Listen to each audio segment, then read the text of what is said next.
Bueno, pues continuamos entonces con la clase. Y ahora corresponde abarcar dos puntos que me parecen importantes, que tienen que ver con el uso de las ilustraciones, que son fundamentales en el sermón. Ya voy a explicar por qué. Y también lo que tiene que ver con la aplicación del sermón. ¿Ok? Así que con estos dos temas que vamos a ver ahora, y si nos da tiempo ver el tema de la conclusión, estaríamos ya cerrando esta parte del sermón para que ustedes vayan ya teniendo todos los elementos necesarios para ir desarrollando su trabajo final en esta materia. ¿Ok? Así que bueno, vamos a aprovechar el tiempo. Muy bien, voy a compartir la pantalla y nos quedamos entonces en el bosquejo homilético que tenía que ver con cómo se ve ya. Empieza a tomar forma, ¿no? Se empieza a ver lindo, se empieza a ver ordenado. Este, bueno, si logramos tener esta prolijidad, esta limpieza al momento de elaborar nuestros sermones, pues eso va a ser muy bueno también para nuestros oyentes, ¿ok? Porque también va a haber la misma limpieza. ¿Con qué iniciamos esta clase? Bueno, con esta pregunta, una pregunta realmente fundamental, que es una pregunta que dice, ¿cómo le hacemos para que la gente no se nos duerma? ¿No? ¿Cómo le hacemos? A veces la gente tiene mucho respeto y no, pero a veces hace mucho esfuerzo para no bostezar, o a veces uno, he tenido congregantes que no tienen el menor empacho y bostezan y bostezan y bostezan. Así que la verdad que es complicado el tema, pero es muy importante que nosotros podamos saber que esta es una realidad. Existen muchos factores, debemos saberlo, existen muchos factores. Podríamos pensar que la mayoría son externos, ¿no? Hay gente que se desveló, cuidó a un enfermo, estuvo esa persona enferma toda la noche previa, no durmió, está cansado, el clima está pesado, viste, hay viento norte, hace mucho calor, etcétera. Hay muchos elementos o factores que nos juegan en contra para que esto sea una realidad en nuestras congregaciones. Principalmente la gente mayor que va a nuestra iglesia y valoramos muchísimo que ellos vayan, ¿no? Pero, y bueno, que terminan echándose ahí una siestita, o lo peor es que hay gente joven, ¿no es cierto?, que no le interesa, está aburrida, está dispersa, no le encuentra interés al sermón, no le es relevante. Bueno, ya hemos hablado sobre eso infinidad de veces en clases pasadas y me parece que hoy tendríamos que recuperar este sentido de responsabilidad que como predicadores tenemos pues, para hacer que la gente no se nos duerma. ¿Ok? Y para esto debemos echar mano de lo que se le conocen como las ilustraciones. Como ilustración debemos entender, hermanos, un chiste, una anécdota, un suceso, una experiencia, una historia, un chisme, ¿no? A menos que no sea el chisme como tal, sino como temática, está bien. Y entonces las ilustraciones, queridos hermanos, son tan vitales como son vitales las ventanas para una casa. Una casa que no tiene ventanas, pues no le entra luz suficiente, es oscura, es fría, no es linda. Siempre es linda entrar a una casa donde tiene sus ventanales, entra los rayos del sol, está siempre iluminada. Un sermón que no tiene ilustraciones, pues termina siendo un sermón muy monótono, ¿no? Hasta a veces aburrido. Tenemos que hacer que entre luz a la mente de nuestros oyentes. Pueden ser mentes cerradas, a los que a veces nuestras ideas, ¿no? Son pesadas, no nos entienden qué es lo que queremos decir. Y a veces, de verdad, hay sermones donde uno dice, la verdad que yo no entendí lo que me quisiste decir. ¿Qué quiere que te diga? Discúlpame mi ignorancia, pero fue tan denso el tema, tan denso que nunca supe qué quisiste decir. Las ilustraciones vienen a suplir eso, hermano. Las ilustraciones nos vienen a dar una manito impresionante, ¿eh?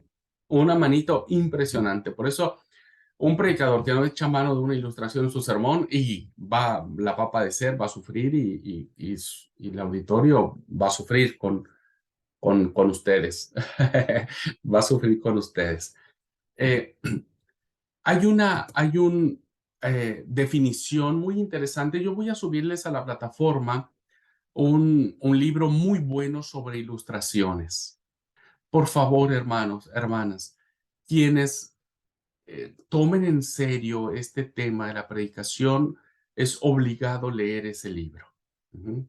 No viene en el examen, no viene nada, etcétera, pero créanme que les va a servir. Y es de Les Thompson, que él dice como definición, la ilustración trata de aclarar las verdades.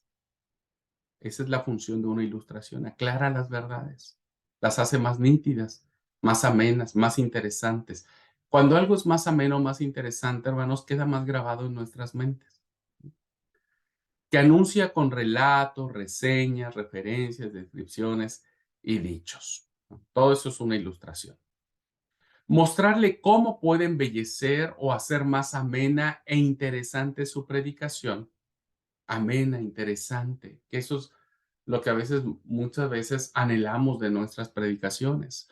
No debemos caer en las payasadas, diríamos, con el debido respeto, ¿no es cierto? No deberíamos caer en eso, pero sí, a menos, hermano, que sea una predicación que, insisto, ya desde la misma presentación del orador, del predicador, pues le muestre esa simpatía, ¿no?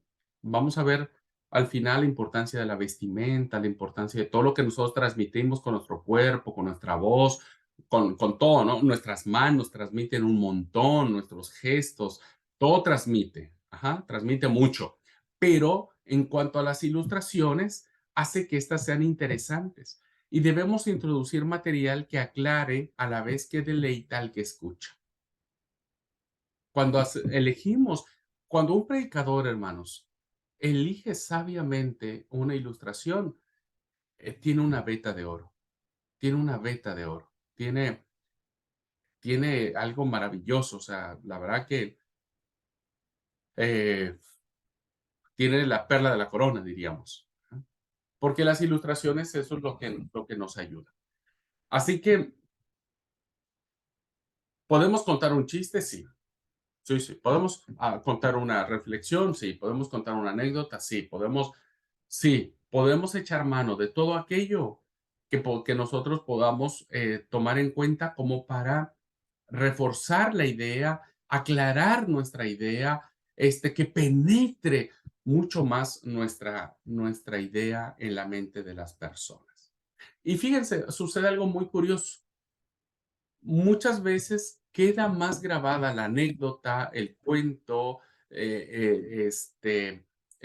incluso el chiste, queda mucho más grabado eso en la mente de las personas que todo lo que dijimos en 50 minutos, o en 40 o en 30. Fíjense ustedes si no, nuestros mejores sermones siempre vienen a raíz de vivencias que se plantearon, que se dijeron, ¿no? A partir de allí. Entonces, eso ayuda mucho a retener el mensaje que Dios quería decirnos a través. Por eso es importante. Si usted elige un chiste mal, hermanos, un mal chiste, ¿no? Pues ya perdimos, porque entonces ese mal chiste, pues es de lo que se va a acordar la iglesia. Y entonces vamos a estar alimentando a la iglesia solo de malos chistes.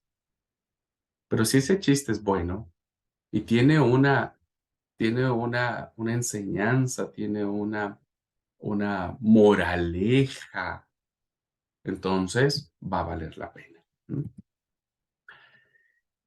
El ejemplo de Jesús que es fundamental, nos autoriza y estimula para el empleo de ilustraciones en la predicación. Hasta la cara de los pequeños se ilumina cuando el predicador empieza a contar alguna anécdota para la ilustración de su sermón. Eso es así, hermanos. Los niños siempre son atraídos por historias. Por eso los maestros de niños son especialistas en contar historias. Pero sus historias son fantásticas, son llenas de emoción, son vibrantes. Sus historias captan la atención de los pequeños y los niños abren los ojos llenos de asombro y se maravillan. Y de verdad, eso pasó. ¿Por qué? Porque las anécdotas, ¿no? Las ilustraciones, siempre provocan ese tipo de reacciones, siempre provocan ese tipo de emociones, siempre evocan al oyente sentimientos que los mueven a volverse parte de tu sermón, que los hace ser parte de tu sermón. Y eso es lo que hizo Jesús. Jesús usaba ilustraciones que hacía que la gente se hiciera parte de su enseñanza. Entonces, si nosotros vemos una fotografía como esta, ¿qué es lo primero que se nos viene a la mente? ¿Qué enseñanza de Jesús viendo esta fotografía? Y todos respondimos, la parábola del buen sembrador. ¿Por qué? Porque Jesús empleó algo que era este, pues muy común a la gente que le seguía. La gente que le seguía, la mayoría era campesinos, sabía lo que era sembrar, lo que era una semilla, lo que era la tierra buena, la tierra mala, los pedregales, etcétera, etcétera. Entonces los hizo parte de su enseñanza y ellos se hicieron parte de. Cuando vemos esto que tiene que ver con los trabajadores, ¿no? Los que construyen una casa, los albañiles que construyen una casa. Y entonces todos sabemos que un albañil, lo primero que se preocupa o un arquitecto, como usted quiera llamarlo, pero vamos a plantearle los albañiles, lo primero que se preocupan para construir una casa es construir buenos cimientos. Los cimientos son fundamentales, porque si no la casa se va a caer. Entonces, había muchos constructores de casas en los tiempos de Jesús. Incluso se dice que Jesús era un constructor. No me voy a desviar del tema porque muchos piensan que Jesús no solo era carpintero, sino que era más bien un constructor de casas, ¿no? Albañil, diríamos. Sea una cosa del otro, lo cierto es que el texto bíblico dice que era un artesano y la palabra artesano abarcaría muchas cosas. Pero bueno, pongámosle, no nos quita nada que el Señor haya sido albañil o haya sido tarefero o haya sido como sea, lo que haya sido, ¿no? Se nos ha enseñado que fue carpintero, está bien. Pero pensando en esta ilustración de construir casas, ¿no? ¿Qué enseñanza de Jesús les viene a la mente cuando escuchamos sobre construir casas? Y el final del Sermón del Monte. Entonces, al final del Sermón del Monte, el Señor dijo, bueno, cualquiera que oye mis palabras y las hace, las compararé a un hombre prudente que edificó su casa sobre la roca, hizo buenos cimientos y vinieron lluvias, tempestades, ríos, etcétera, pero la casa no cayó porque la construyó bien. Entonces, cuando vemos esta, ¿no? Que tiene que ver con qué se nos viene a la mente, ¿no? ¿Qué ilustración? ¿Qué enseñanza de Jesús? Claramente vemos ahí a un niño polaquito, ¿no? Güerito, como se dice en México, un nene polaco, con seguramente ojos celestes, y vemos a niños de otro color de piel, negritos, morochitos, morenitos, como se diga en otras partes, ¿no? Cuando uno mira eso, hermanos, pues pueden venir muchas cosas, ¿no? Todo aquello que tiene que ver con la discriminación racial. Y se me ocurre pensar, ¿no? La historia del buen samaritano, o Jesús y la samaritana, donde él no hace acepciones de personas, donde no hay barreras de color de piel que los separe. Entonces Jesús los hace parte y dice, somos iguales, ¿no? Somos iguales. Y cuando vemos esta, ¿no? De un padre con dos hijos, bueno, ya les dije cuál es la ilustración que nosotros podríamos encontrar. Pues la parábola del hijo pródigo, ¿no? Porque la parábola inicia, había un hombre que tenía dos hijos. Entonces los hace ser partes. Fíjense cómo las ilustraciones, ¿no? Estimulan a las personas para entonces que pueda ser más factible, ¿no? La enseñanza, más, pueda ayudar mucho más al concepto, ¿no? Pueda ayudar mucho más al concepto.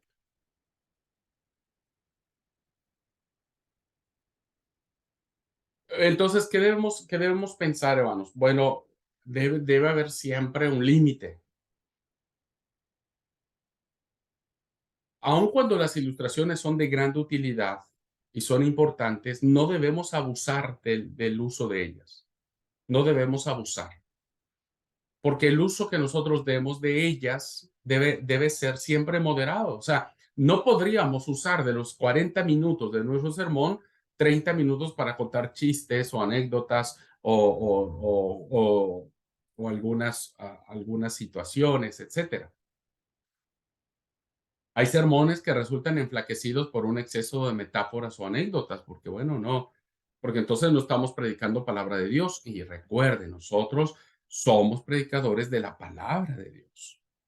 La gente tiene que escuchar palabra de Dios, no tiene que escuchar la vida de Abraham Marín, ni los méritos de Abraham Marín, ni las virtudes de Abraham Marín, ni nada por el estilo. Tienen que escuchar la palabra de Dios. Entonces, dicho uso excesivo de ilustraciones puede hacer que la gente le preste exagerada atención a las anécdotas y entonces olvide lo vital, lo que es importante del sermón, que es Cristo y a este resucitado. Entonces, siempre, todas nuestras ilustraciones deben servir solo como apoyo, no deben ser nuestro sermón. Es el apoyo a la idea general que nosotros queremos plantear. ¿Ok? Entonces, debemos recordar que nuestro objeto no es entretener o divertir a las personas, sino hacerles sentir las verdades espirituales. La iglesia no tiene que ir al templo a entretenerse. Debe desear ir a aprender, a ser am, instruido, corregido, exhortado y preparado para toda buena obra. Entonces, no es nuestro objeto, no es que nosotros digamos, ok, ¿cuál va a ser el mejor chiste que tengamos que decir al respecto? Volver el espíritu de nuestros oyentes del objeto principal del sermón para fijarlo en imágenes complacientes no va a ser bueno, va a ser perjudicial. Por eso digo, a veces hay predicadores que o nos queremos pasar de chistosos, ¿no? Y terminamos arruinándolo todo. No, recuerden, si es buena la ilustración, es necesaria la ilustración, pero debemos no hacer abuso de ello. Y puede ser que la ilustración de nuestro sermón hagamos dos ilustraciones durante todo nuestro sermón, está bien, ¿no? No más que eso, o tal vez tres, pero eso ya es mucho, ¿no? Y solamente tome las ilustraciones como anzuelos, eso sirven, hermanos, como anzuelos para volver a recuperar la atención de los oyentes. Sirve como anzuelo. Entonces, ah, siempre cuando dice, bueno, les voy a contar algo y empieza la anécdota, la gente vuelve a decir, a ver qué me va a decir, ¿no? Como que la gente despierta. ¿Por qué? Porque se convierte en un anzuelo, volvemos a capturar la atención de nuestros oyentes. Por eso es importante siempre tener a la mano o prevista por lo menos una ilustración.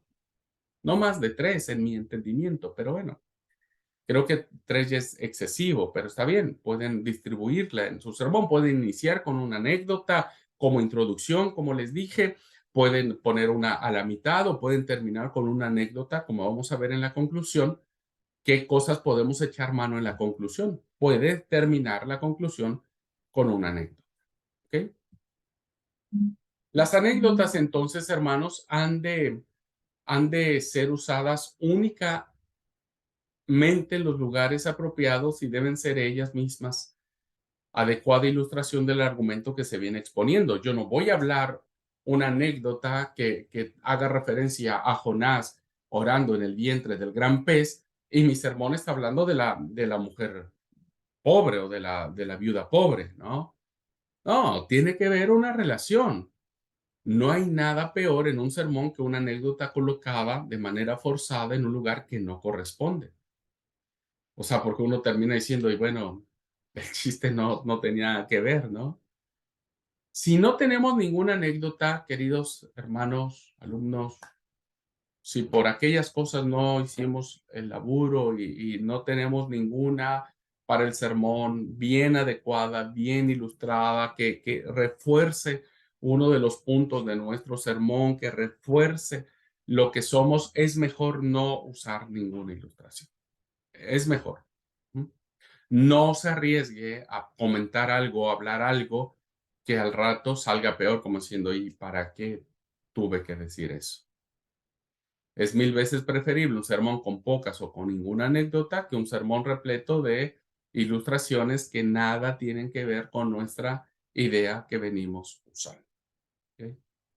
Entonces, busque, hay muchos recursos, hermanos, en internet, hay un montón. Usted ponga la anécdota cristiana, sí, usted va a encontrar un montón. Los grandes predicadores usan anécdotas, ¿no? Propias de otras personas, etcétera.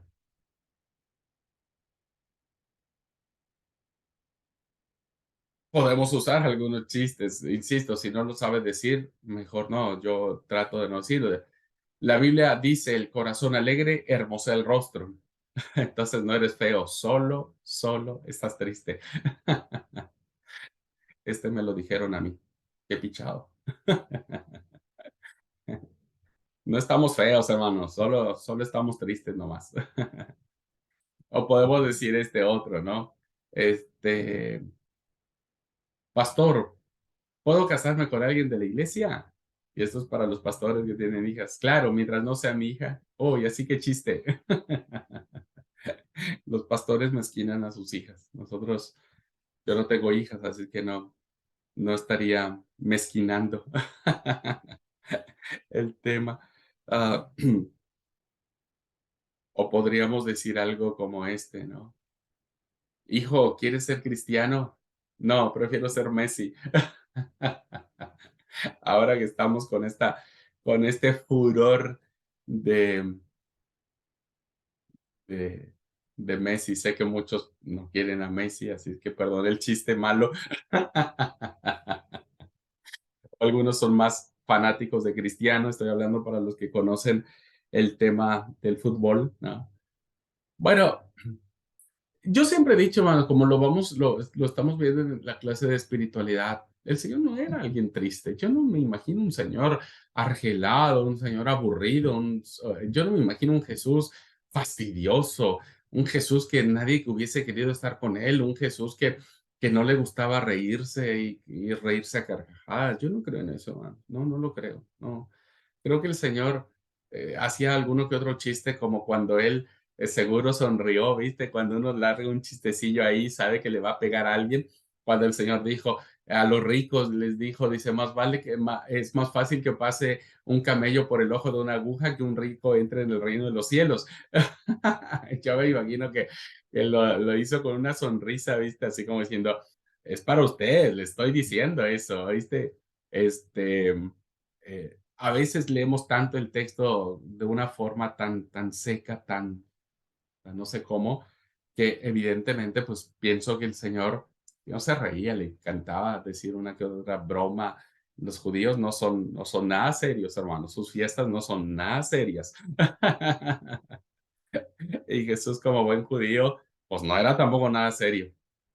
Así que creo que no está peleada el hecho de que alguien me diga, pastor, ¿puedo decir un chiste? Sí, pero debes saber decirlo, debe ser correcto, no debe ofender a nadie, debe provocar solamente como algo así, un distractor, ¿viste? Que necesitas algo en tu sermón como para volver a atraer la atención de las personas. Sí, está bien.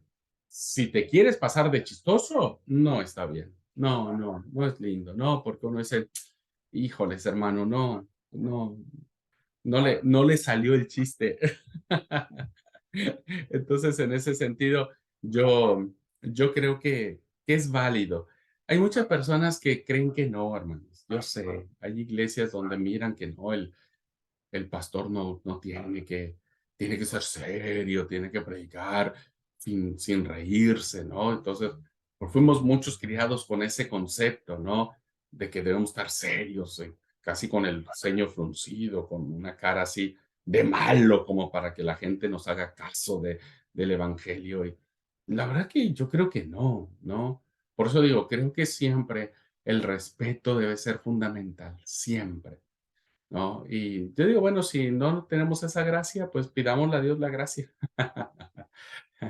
Algunos somos medio desgraciados, es decir, que no tenemos gracia. Eso significa desgraciados. Que no se tiene gracia, no es una mala palabra. Bueno, ya estoy riéndome solito aquí en la grabación porque no, ni siquiera tengo a alguien para preguntarle. Pero seguramente ustedes también en la grabación espero que se estén riendo de mis chistes un poco. Y si no, pues qué argelados son ustedes. Qué aburridos. Bueno, ¿podemos usar anécdotas humorísticas? Sí, hermano, sí. No está prohibido, ¿no? Como lo planteé ahorita en la anécdota. Al contrario, son muy gratas, son las mejores recordadas. Pero siempre, como dije, no deben traspasar el límite del humor, siempre el respeto, no deben ser vulgares ni triviales, siempre con respeto, siempre con respeto y creo que eso ayuda mucho. La gente se ríe un poquitito, se distensa y uno vuelve a capturar. Eso es muy importante. Uno hace el chiste, se ríe, capta la atención y listo. Vuelve otra vez a la parte seria, la parte que uno quiere aprovechar para que la gente vuelva a tener. Sabemos que el lugar donde predicamos la palabra de Dios es sagrado, diríamos, no por el objeto en sí mismo, sino por lo que implica pronunciar la palabra de Dios y por lo tanto la iglesia espera recibir de nosotros palabras correctas, ¿no? Más allá de que, bueno, a veces en la emoción de la predicación se nos pueden salir algunas palabras coloquiales, palabras que si bien es cierto nosotros podemos decir aquí, ¿no? Recuerdo que un día estaba dándole una charla a los jóvenes, ¿no? De una iglesia recién llegado yo acá. Y entonces estaba hablando de la anécdota o el tema era de David cuando estaba ahí en el palacio, ¿no? En la terraza del palacio y mira a Betsabé. Entonces les digo, bueno, hermanos, chicos, bueno, realmente, este, eh, David estaba, ya se me fue la palabra. Ahora que estaba recordando la anécdota, eh,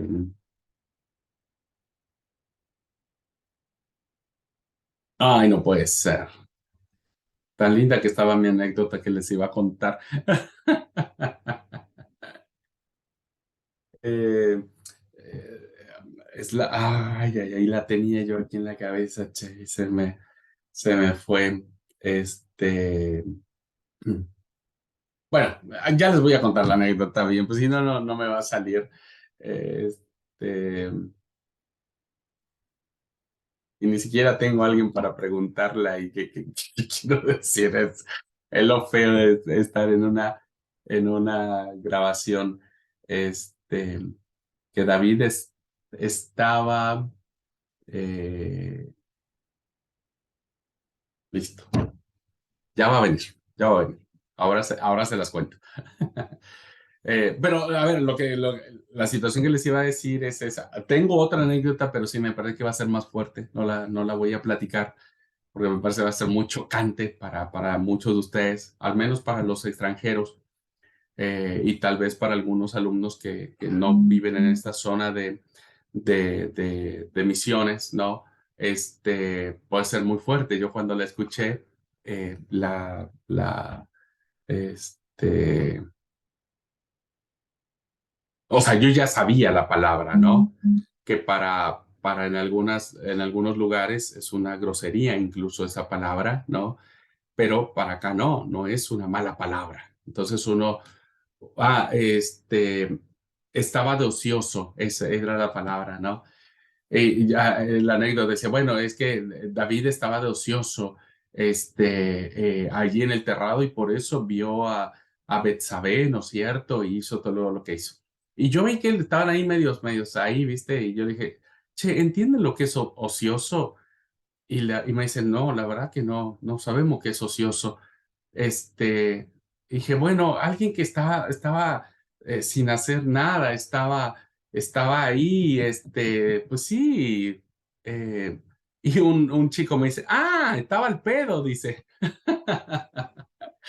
Le digo, bueno, si eso es ocioso, sí, estaba al pedo. Ahora entendemos, me dicen los chicos, ahora sabemos cómo estaba David.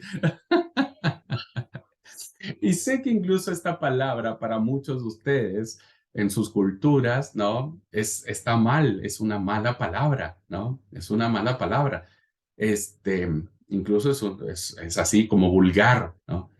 Pero bueno, lo traigo a colación porque fue como que la forma en que ellos tenían de entenderme, ¿no? Que era como una palabra muy coloquial, muy común entre ellos como chicos, de que estar ocioso es estar al pedo.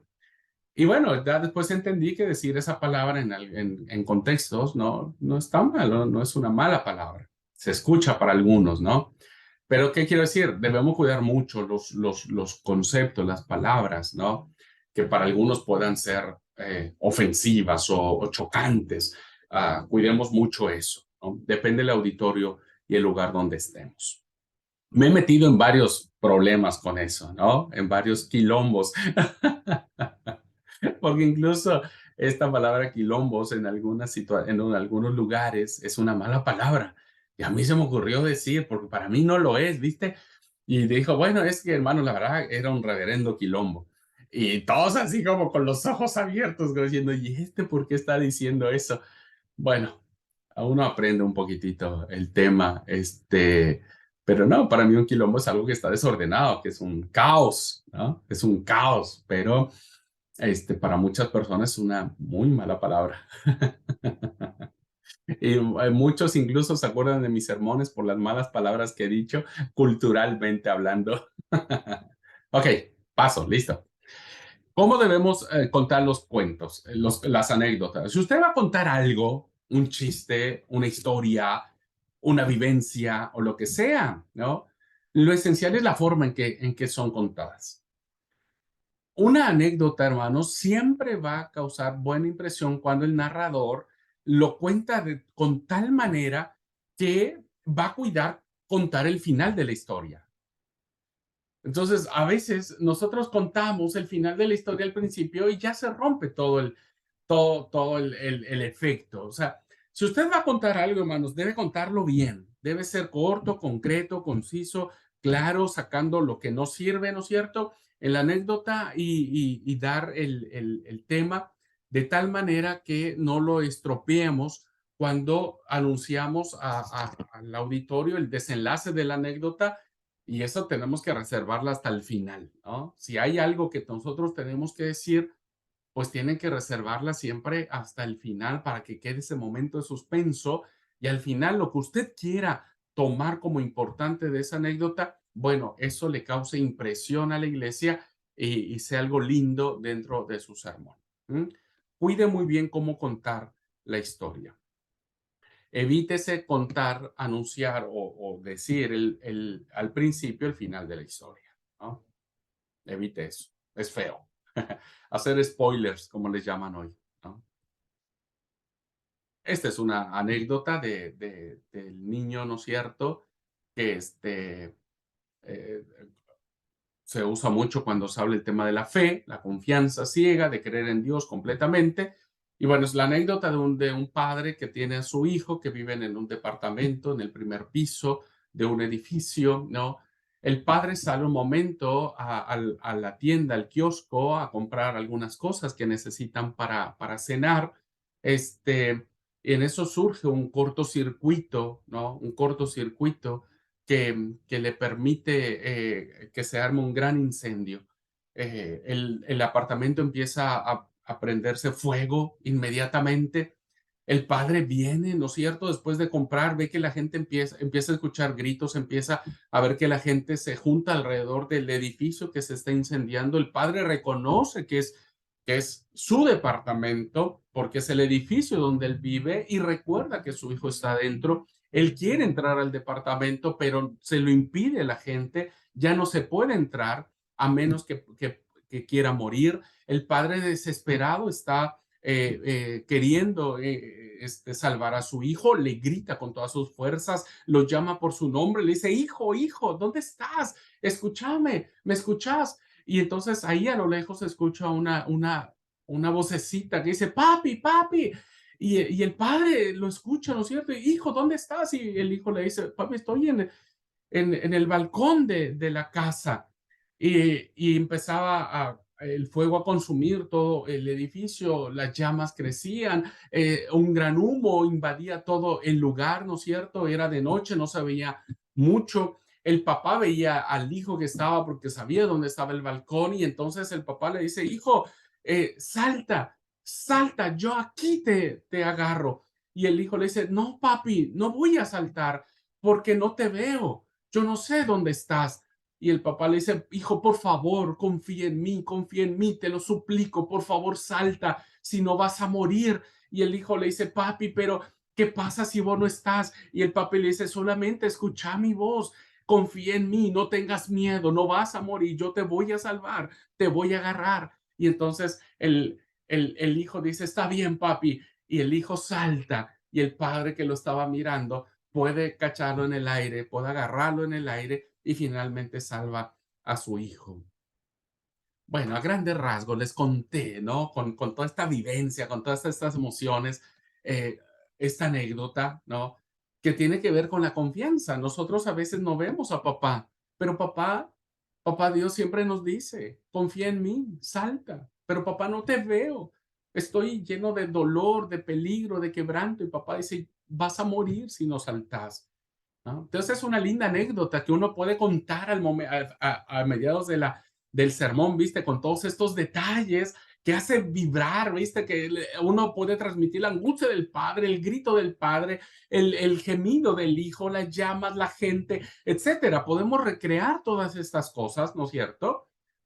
Y entonces eso hace interesante el sermón.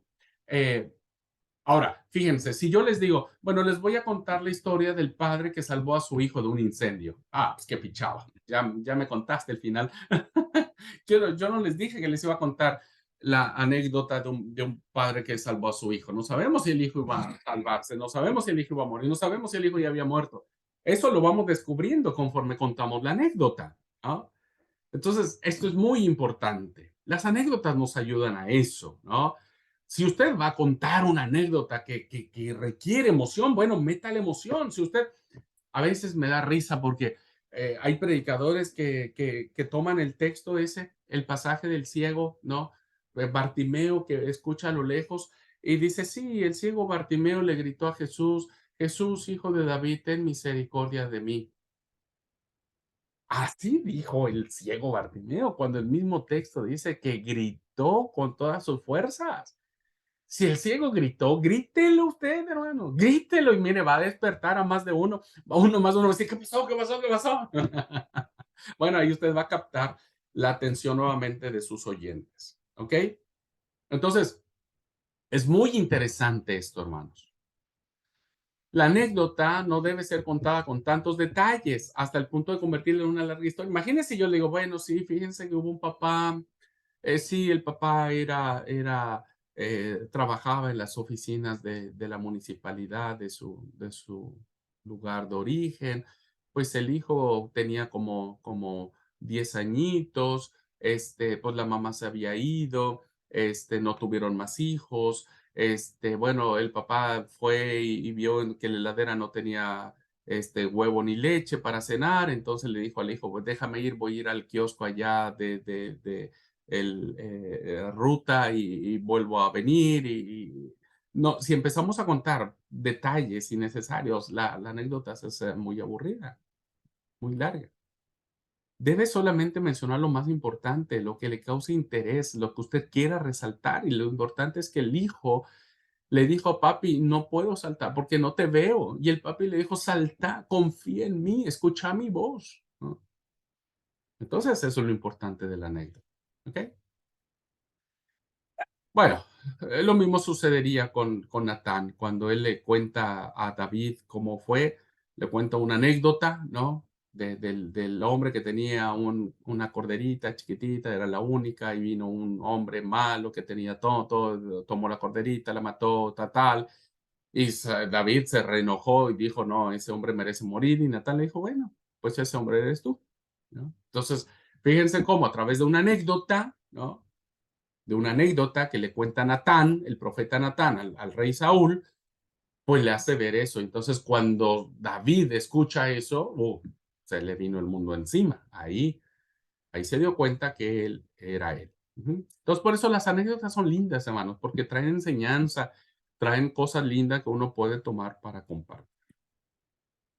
Las anécdotas personales pueden ser usadas, es decir, usted puede contar anécdotas de usted mismo, ¿no? De algún incidente que le pasó. Puede ser, porque eso hace mucho más. Fíjense, les voy a contar algo que me pasó a mí esta semana. Bueno, ya desde ahí, bueno, ¿qué le pasó al pastor? ¿Qué le pasó al hermano? ¿Qué hubo? ¿No? Los grandes predicadores, por lo general, tienen mucho de eso. De veras, hay predicadores. Yo conozco un predicador que cada sermón tiene una anécdota personal impresionante, ¿no? Que yo digo, yo soy medio lento porque no tengo muchas anécdotas mías, pero bueno, si alguien las tiene, sería buenísimo. Pero debemos cuidar, hermanos, que esas anécdotas no sean pedantes, ¿no? Que esas anécdotas no lleguen al punto en el que nosotros podamos decir el centro de la historia somos nosotros, el centro de la historia entonces convertamos en un yo-yo. Pues fíjense que yo, hermanos, mi familia, fíjense que yo, mi esposa, fíjense que yo, mis hijos, fíjense que yo, mi trabajo, fíjense que yo. No, no, por favor, no, no hagan un yo-yo, ¿no? Y siempre, por favor, en la medida de lo que pueda, involucre a todos, hable en término plural, ¿no es cierto? Si es que muchas personas han intervenido en el sermón. Entonces, es muy importante que usted puede usar referencias personales, pero no las haga tan excesivas, pues, que usted sea el centro, ¿no? Del sermón. Recuerden, el centro de nuestro sermón debe ser Cristo. Debe ser Cristo. Bueno, recursos visuales, hermanos. Es muy importante que usted pueda echar mano de todos los recursos visuales, audiovisuales que usted quiera y pueda hacer, ¿no? Usted puede echar mano de eso. Hoy con la tecnología, ¿sabe qué, hermanos? Tenemos tantas cosas, tenemos tantos recursos para compartir que es muy lindo hacer esto. Entonces, yo le aconsejo que si usted quiere hacer un PowerPoint con imágenes, si usted va a hacer un PowerPoint, hermanos, en su sermón, procure nunca escribir todo su sermón. El PowerPoint debe ser más visual, debemos usar muchas imágenes, ¿no es cierto? Y pocas letras, ¿no? Pocas letras. Ahora en mis clases trato de equilibrar, aun cuando pongo más letras porque quiero compartir más la enseñanza con ustedes. Pero pueden pasar un video, pueden pasar una canción que refuerce su mensaje, pueden pasar el fragmento de una película, no sé, lo que ustedes gusten y manden. Eh, yo hace tiempo predicando prediqué un día acerca de la importancia del testimonio que uno tiene que dar ante las personas de que somos cristianos. Y compartí el fragmento de la película que se llama Reto de Valientes, si no mal ubico, es una película cristiana que seguramente ustedes la habrán visto, donde mandan a traer a un actor, a un personaje de la película, ¿no es cierto?, que es cristiano, y le ofrecen ascenso en un puesto, ¿no? Y le dicen, mira, te vamos a ascender a tal puesto, va a ser mejor pagado, vas a tener mejor desarrollo, etcétera. Él estaba emocionado porque él estaba pasando por momentos difíciles económicamente con las hijas, la familia. Entonces un ascenso le iba a venir súper bien, pero la condición era que él tenía que hacer trampa. Él tenía que mentir en los balances o en los informes que tenía que él rendir. Entonces él se quedó así como diciendo, como que se le pichó, ¿viste? Se le pinchó el globo. Y, y el que lo contrató le dijo, ¿sabes qué? Este, pensalo, pensalo, no me respondas hoy, nos vemos mañana a tal hora, lo hacemos. Bueno, se fue, la película pasa de que él habla con la esposa, los dos empiezan a lamentarse porque, bueno, dicen cómo es posible que lo necesitan y, y bueno, entran en esa crisis de aceptar el trabajo por eso o no. Entonces, bueno, la esposa le dice lo que tú quieras hacer, estuvieron orando, orando y al final, cuando van otra vez a la entrevista, le dice, bueno, ¿pensaste la oferta que te ofrecí, que te di? Y sí, sí la pensé y no, no la puedo aceptar. ¿Cómo que no la vas a aceptar? Si es la mejor oferta que te he dado y vos sabés que si no aceptaste, tengo que correr del trabajo. Y el actor, bueno, este personaje dijo, sí, sí, lo sé y estoy consciente de eso, dice. ¿Y por qué no? Dijo él, porque no puedo fallarle a Dios ni a mi familia, ¿no? Esa fue la respuesta, ¿no? Este, y bueno, me gusta porque el que lo estaba contratando le extiende la mano y el actor se queda sorprendido porque él le extiende la mano, ¿no? Pensó que lo iba a despedir y él le dice, estás contratado, dice, porque yo necesito gente honesta, gente honesta. Este, y bueno, eso me ayudó para reforzar. Es un fragmento de, no sé, 5 o 8 minutos a lo máximo. Este, lo pasé en la iglesia. Entonces, todo lo que ustedes puedan utilizar para estimular a que la gente los quiera seguir escuchando, hermano, métanle ficha, ¿ok? Métanle ficha. Ahora, si ustedes no tienen, ¿no? Pueden buscar objetos, dibujos, videos, como dije, presentaciones de PowerPoint, todo lo que ustedes quieran, hermanos. Quieren pedirle a alguien anticipadamente, a alguien que canta lindo, el grupo musical, que entre medio digan, bueno, hermanos, ahora quiero que escuchen esta canción que le he pedido a fulano de Abraham, que pueda entonar. Entonces, esa canción que trae un mensaje que va a reforzar tu idea, pues también es lindo, porque entonces rompe con la monotonía, esa alabanza va a ser linda, cuando termine la canción vos vas a seguir predicando y usando todo lo que vos necesites, etcétera. En fin, miren, hay que meterle solo creatividad al tema, ¿ok? Solo creatividad. Bueno, yo, son tres, son cuatro anécdotas que yo usé, hermanos, en mis sermones. Últimamente hice una que me gustó mucho, pero bueno, estas son las que he hecho en algunos lados para reforzar, que tienen que ver más con, este, con recursos didácticos, ¿no? Más que con tecnología.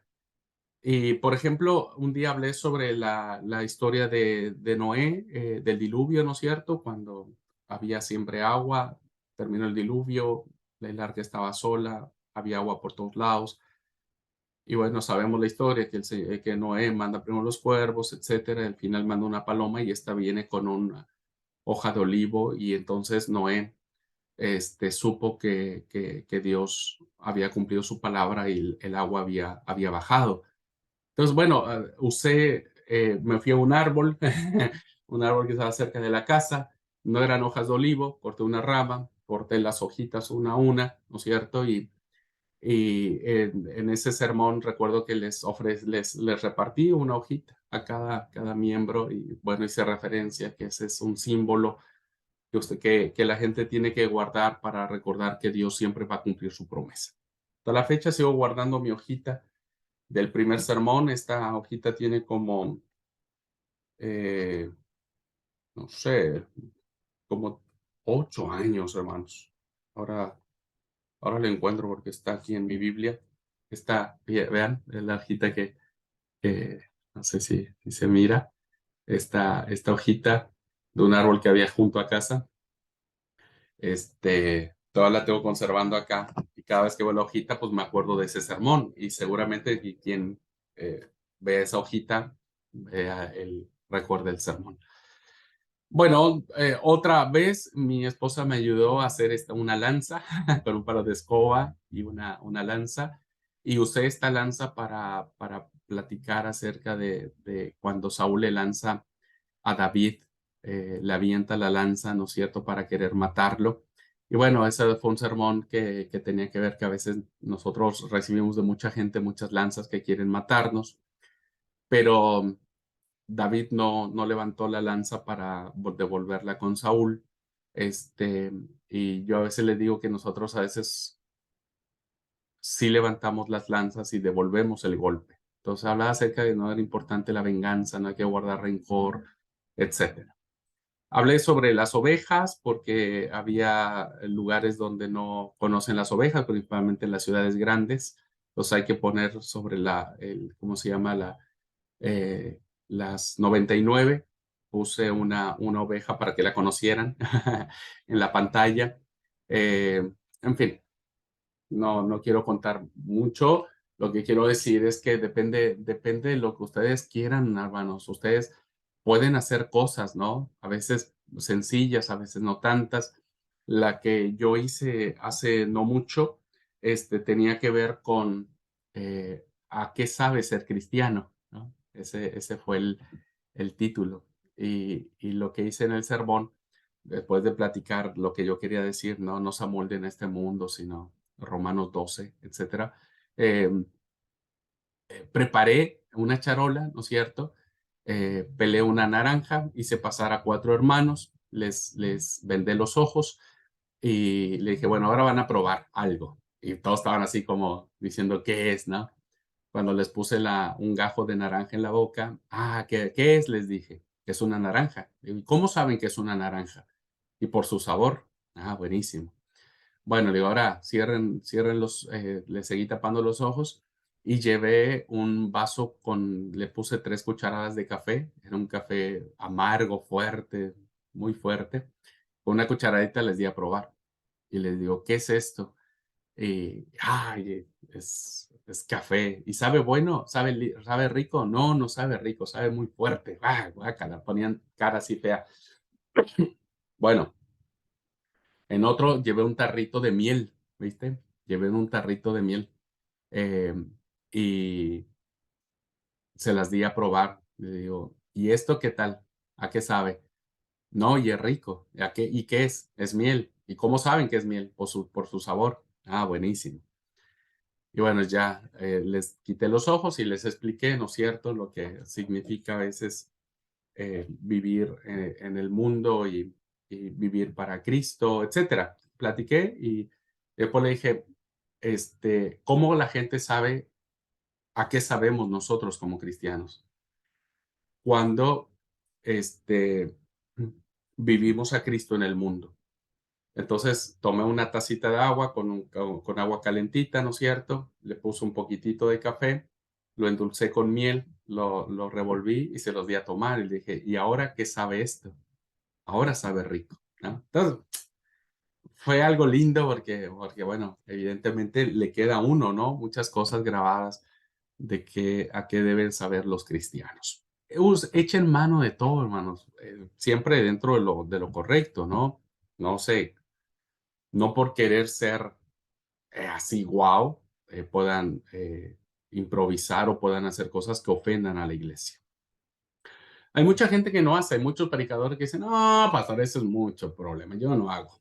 Yo espero que ustedes no sean así. De vez en cuando, no digo que siempre, pero al menos de vez en cuando usen recursos, tomen recursos que hagan que sus sermones sean impactantes, que salgan de la rutina, de la monotonía, que no seamos siempre lo mismo. ¿Ok? Bueno, las anécdotas tienen que estar distribuidas. Como les dije, pueden ponerlas al principio, en medio, al final. Eh, a veces las anécdotas pueden ilustrar una idea secundaria, pueden ilustrar la introducción. eh, en fin, las anécdotas son muy buenas. Ya lo dije, ¿no? Pueden distribuirla en cualquier parte del sermón. Pueden iniciar con ella, pueden terminar con una anécdota, en fin. Spurgeon decía, ¿no? Es feliz el predicador que encuentra una anécdota para el final de su sermón, una historieta o ejemplo que haga viva y patente la enseñanza del mismo, ¿no? Sí, sin duda. O sea, cuando vienen eso, mi esposo me dice, ahora sí te inspiraste, me dice, digo, no siempre me sale, le digo, pero hoy estuvo lindo, me quemé los sesos pensando un poco. Este es el hermoso ejemplo que llamamos al final del Sermón de la Montaña, hermanos, con la parábola que edificó el hombre sobre su casa sobre la peña, ¿no? Si nosotros encontramos una buena anécdota, pues hará que nuestro sermón sea lindo, sea impactante. A veces hay anécdotas que pueden hacer llorar a las personas. En fin, ayer en la Cena del Señor hablaba, el sermón que traje tenía que ver con el tema de lo que la cena representa en el futuro, ¿no es cierto? No como pasado, no como presente, sino como futuro. Y les hacía alusión de lo que significaba ir a casa, ¿no? Entonces, bueno, usó una anécdota mía, de Vera y mía nuestra, de lo que significa estar lejos de nuestra casa. Y la vez que volvimos a México, la primera vez para visitar a nuestra familia, fue lo mejor. Fue emocionante volver a casa. Y nosotros vamos a ir a casa todas las veces que comeréis este pan y beberéis de esta copa, la muerte del Señor anunciéis hasta que Él venga. Y cuando Él venga, estaremos en casa. Estaremos en casa. Iremos con papá. Bueno, ya les estoy predicando el sermón de ayer en el Dorado. Muy bien. Abonamos entonces otro elemento más a nuestro bosquejo. Seguimos manejando el mismo, idea principal, tema central, texto bíblico, título, introducción, transición, idea secundaria, puntos de apoyo, transiciones, ideas secundarias, puntos de apoyo. Vimos el salto ese, ¿no es cierto? Y ahora le agregamos las ilustraciones. Las ilustraciones, que usted puede distribuirlas. Yo las puse ahí solamente a manera de ejemplo, pero usted esta ilustración la puede poner en la introducción, la puede poner en una idea secundaria, en un punto de apoyo, solamente a manera de ejemplo para que usted vea que hay ilustraciones. ¿Ok? Entonces, de esta manera, sabemos que las ilustraciones tienen que permear en algún momento de nuestro sermón algo que refuerce o que diga y demás. Los animo a que puedan ustedes desarrollar lindas ilustraciones, anécdotas, situaciones que les permita abonar a que su iglesia, sus oyentes puedan disfrutar, deleitarse de la palabra del Señor, así como lo hacían las personas que seguían a Jesús. Él usaba muchas anécdotas y eso les hacía estar junto a él. ¿Ok? Muy bien. Y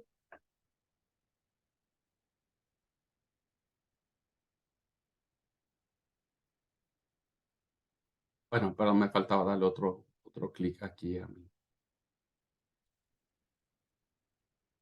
Bueno, vamos a dejar aquí la clase. Déjenme ver un poquitito cuánto tiempo llevamos.